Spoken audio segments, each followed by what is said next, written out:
Welcome to another movie review. I'm author and ghost historian Mike Ricksecker, and tonight I am reviewing The Conjuring 2, the second offering of the series from James Wan. The Annabelle movie was a spin-off, so not a true sequel. The Conjuring 2 is an adaptation of the story of the Enfield Poltergeist, a famous haunting from the UK in the late 1970s.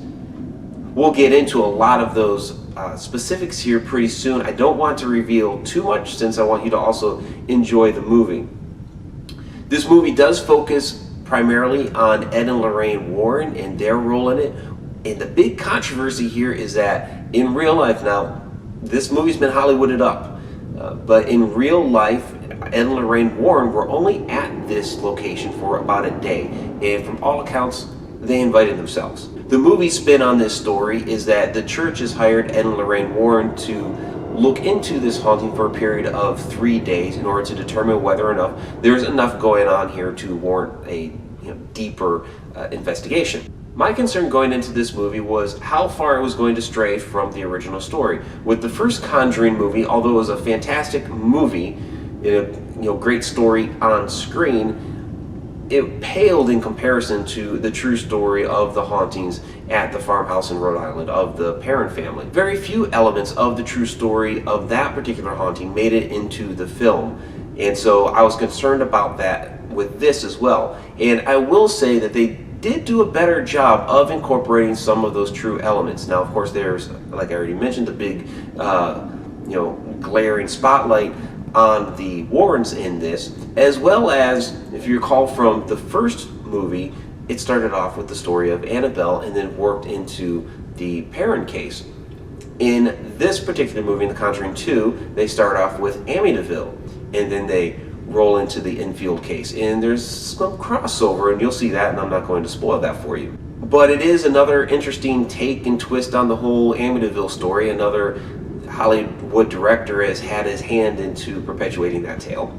Just on a side note, check out Shattered Hopes, which is a fantastic documentary on what really happened at Amityville and the past of that house. Now, in true Hollywood fashion, they did a lot of build-up with a lot of different things going on before that they got into the meat of the action. But if you read through the actual case of the things that happened, it was basically the meat of the action was already had already gone on. I thought they did a nice job of including the eyewitness account of the police officers that were there. Since that is a compelling piece of evidence within this case to begin with, the fact that they kept it in there and didn't do something crazy Hollywood style instead was good, because that is actually a compelling piece as far as trying to say that this was a true haunting. And on that note, they do go into, within this movie, the question as to whether or not the Enfield Poltergeist was a hoax or not. Janet, the little girl that was in this movie, she's grown now, of course, she did admit to fabricating about 2% of the occurrences that happened at the household. She said that she did it to see if the people that were investigating would actually pick up on that, or if they would just take it as more things that were going on. She, I guess, wanted to see if they were smart enough to know what was real and what was not. So she got caught bending spoons one time, and the bending spoon thing also happens within this movie. And a number of other things, because it's Hollywood and they're going to exacerbate it. Bill Wilkins, the poltergeist of Enfield, is included here mostly as he should be. A number of the different things that it was reported that he said, and some of the eyewitness testimony and recordings, those things did play out through this movie. Of course, once the Warrens become heavily involved and we're chasing demons or chopping down doors in order to save people, that's where the whole movie making element of this film takes over.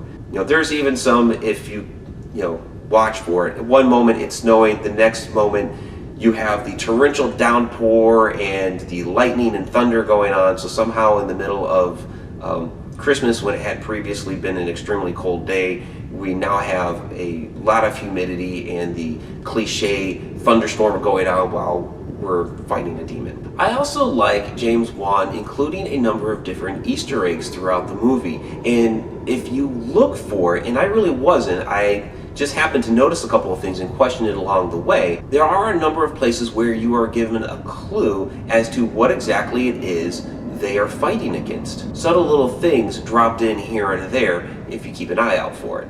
And I always like things like that. I do it myself. All in all, this is a paranormal thrill ride that includes more facts about the case than the original Conjuring movie.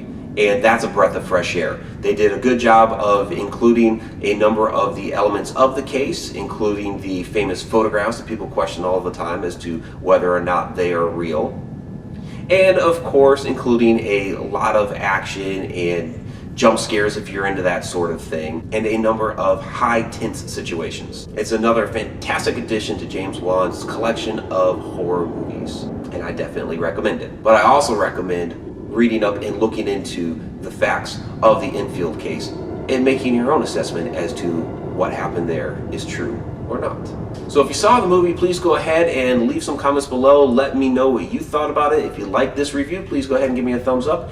And if you have not yet, please subscribe. Until next time.